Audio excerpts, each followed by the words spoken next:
भारतवासी वास्तविक भारतीयता की झलक उनमें पाता है और देश देशांतर में वे भारतीयता को प्रतिष्ठित कर रहे हैं। इसलिए सारे भारतवासियों को उन पर गर्व है और विश्वास है।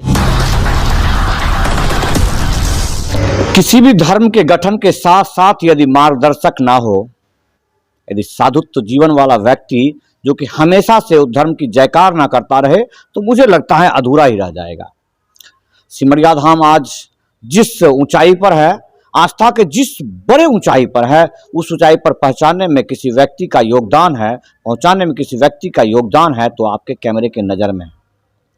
महाराज जी आज नहीं कई वर्षों से लगातार इस धाम में सेवारत दे रहे हैं, पूर्ण रूपेण सेवा कर सकते हैं। ईश्वर का भी जमीन पर होना, आशीर्वाद देना सेवा ही कहा जा सकता है। तो ऐसे ही सेवारत एक महाराज से मिलाता हूं मैं। थोड़ा सा पहले मैं यही जानने का प्रयास करूंगा कि इस धर्म में, सनातन धर्म में साधु संतों के प्रति जो हमारी आस्था है, विश्वास है, वो कैसा बना रहे, किस प्रकार से साधु महाराज जी लोगों को आशीर्वाद प्रदान करना चाहिए। महाराज जी चैनल में स्वागत के साथ आप जवाब देंगे। भारतीय सनातनी संस्कृति जो भौतिक विज्ञान से ऊपर आध्यात्मिक अनुसंधान कहा जाता है, जिसमें इहलौकिक सुख और पारलौकिक गति दोनों करतलगत हो जाता है। इसमें ऋषियों का, मुनियों का, साधु का, संत का अपना अहम भूमिका रहा है, अनादिकाल से रहा है और वर्तमान में भी सुशासन में उनका सम्मान होता रहा है। सुशासन आपके दरबार में बड़े बड़े मंत्रियों को हमने देखा है और खास करके सनातन धर्म के प्रति आस्था और विश्वास रखने वाले को देखा है, तो उनके आधार पर आपको लगता है कि आपका आशीर्वाद और उनका सहयोग से ये सिमरिया धाम किसी और ऊंचाई पर जा सकता है? जी, अभी तक भी उन सबों के सहयोग से ही यह इतना ऊपर आ पाया है। अपने अतीत के गौरव की ओर यह उत्तरोत्तर अग्रसर होने के क्रम में आज जो यहाँ का विकास देखा जा रहा है, उन सबों की अहम भूमिका है और भविष्य में तो पूर्ण विश्वास है आने वाला भविष्य इसका अति श्रेष्ठ है। कारण अब यह अपने अतीत के गौरव को प्राप्त कर केवल क्षेत्र को ही नहीं, प्रांत को ही नहीं, राष्ट्र को और विश्व को भी प्रकाशित करेगी। महाकवि विद्यापति जी ने एक बार इनको छोड़ते हुए बड़े ही करुण स्वर में लिखा, छोड़त निकट नयन बहे नीरे। आपको क्या लगता है कि आप उस तीर को ऐसे थामे हुए हैं, गंगा माता के तीर को, तो गंगा माता के प्रति आपकी क्या भावना है? माँ गंगा भारत में अमृत की धारा कही जाती है और वास्तविकता है स्वर्ग का सोपान, देव कर्म, पितर कर्म, आगम निगम सब में इनका विशिष्ट स्थान दिया गया है। और भारत की अगर पहचान है तो हम गर्व से कहते हैं हम उस देश के वासी हैं जिस देश में गंगा बहती है। जिस घर में गंगा जल किसी बर्तन में रखा रहता है वह घर भी सब प्रकार से पवित्र माना जाता है। जिस घर में गंगा जल, अगर गंगा जल नहीं रहा तो गंगा गंगा कह कर के भी लोग स्नान या अन्य कर्म करते हैं। तो माँ गंगा तो अमृत की धारा है। सबके आस्था विश्वास, जिनमें भारतीयता है उनका पूर्ण आस्था विश्वास इन पर है। और बाबा जी तो यही माता जी से प्रार्थना करता है कि अपने शरण में बुलाई हैं तो अंत भी इनके शरण में है। अंत भी इनके शरण में हो, वैसे कह सकते हैं मन चंगा तो कटौती गंगा। आप साधुओं लोगों का समागम है हरिद्वार। हरिद्वार का हर की पौड़ी देख करके हम लोग आनंदित होते हैं। जब कभी जाते हैं तो हम लोगों को लगता है कि विद्यापति जी की तरह हम भी रोएं, वहाँ छोड़े नहीं। तो क्या हमारे यहाँ सिमरिया धाम उस स्थिति में नहीं आ सकता है? आज 3-3 ब्रिज जो विकास की गाथा लिख रहा है लोकतंत्र के, इसके बाद ऐसा कैसे हो सकता है कि ये भी हर की पौड़ी जैसा हो जाए, जान की पौड़ी? इसका अतीत काफ़ी गौरवमय है। सिमरिया वैदिक युग से ही अपनी विशिष्टता के कारण प्रसिद्ध रही है और मिथिला का यह दक्षिणी छोर इसलिए सिमरिया कहा जाता है, सीमा जोररिया। मगध का उत्तरी छोर, अंग का पश्चिमी छोर, इस प्रकार से यह एक त्रिवेणी का स्वरूप लेती है। उत्तर से बह करके, पश्चिम से बह करके आने वाली माँ गंगा, गंगा का संगम स्थली है, इसलिए यह अद्वितीय प्रयाग का प्रारूप लेती है।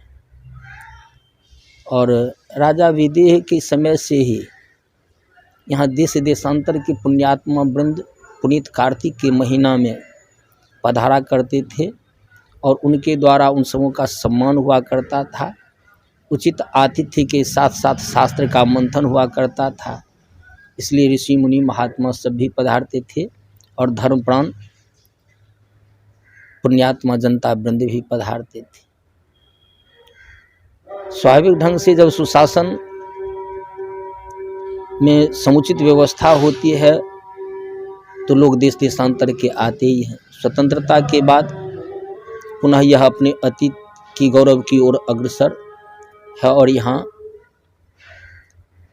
सुशासन के सहयोग से उत्तरोत्तर विकास का कार्यक्रम होता जा रहा है।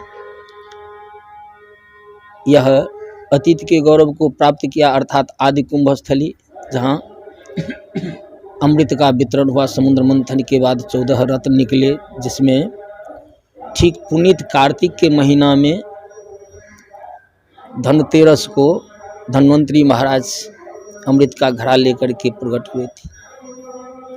तो उस पुनीत महीना में अभी भी यहाँ उत्सव मनाया जाता है। अक्षय नवमी को सतयुग का शुभारंभ हुआ था, 4 युग में सबसे पहला है और सतयुग से ही इसकी अपनी ख्याति रही है। और त्रेता में भगवान श्री राम का भी पदार्पण हुआ। द्वापर में कर्म का यह सीमा होने के कारण वे भी यही भाव व्यक्त किए थे कि हमारी अंत्येष्टि सिमरिया में हो, तो उनका अंत्येष्टि भी सिमरिया में हुआ था। और आज 2017 में यहाँ जब कुंभ का पुनर्जागरण हुआ तो यहाँ के माननीय मुख्यमंत्री जी महाराज पधार करके इसका उद्घाटन भी किए। और पुनः 2023 में फिर अर्ध कुंभ आ रहा है, इसके पूर्व भी उनका शुभागमन हुआ। अभी 2 रेल पुल और उसके बाद उधर 6 लाइन का राष्ट्रीय पथ वह भी निर्माण हो रहा है। इसका तो भविष्य इतना उज्जवल दिखाई पड़ता है कि यह हमारे राष्ट्र के लिए एक अद्भुत दिव्य स्थली जब अपने अतीत के गौरव को प्राप्त कर लेगी तो केवल बिहार के लिए ही नहीं, भारत के लिए यह अपनी एक अहम भूमिका निभाएगी। कारण कि अभी भी देश देशांतर के पुण्यात्मा वृंद आते हैं और आस्था विश्वास के साथ यहाँ डुबकी लगाते हैं, पुनीत कार्तिक के महीना में कल्पवास करते हैं और पुनर्जागरण की स्थिति में हमारे आत्मदर्शी माननीय प्रधानमंत्री महोदय भी यहाँ के लिए शुभ संदेश दिया। तो सबका नज़र यहाँ है और आने वाला भविष्य काफ़ी उज्जवल मालूम पड़ रहा है। तो आपने अंत में आशा की किरण वहां जाकर टिकी जो कि वर्तमान समय में इस देश के धरोहर हैं।